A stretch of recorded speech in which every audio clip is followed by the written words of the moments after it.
Pero yung news, Oo. ano po, is, bali, Kasi ngayon po, nakakatuwa, kasi yung sabi dun sa comment, kaya ang idol ko si Ai, tsaka si Ube eh. Sabi ko, thank you. Kasi di ba ina-idolize nila ako after now?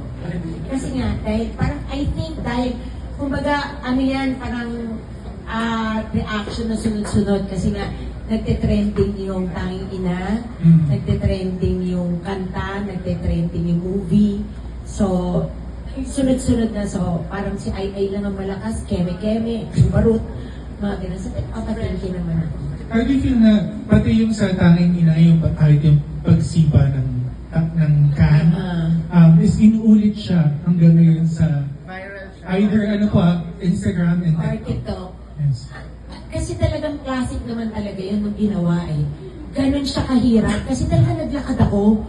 Simula EDSA hanggang Mandaluyong. Yes, hanggang O, umihin ko Guadalupe. lang ako konti. Tapos lakad na naman.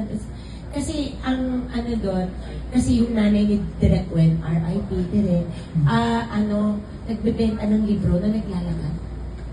So yun yun, kaya ganun yun. Yun Kaya yung naglalakad backstory ako. pala.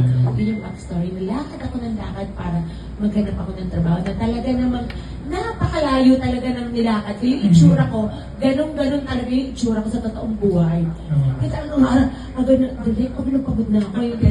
Pero okay naman kasi ang cute nun sa movie. Alright. Thank you so much.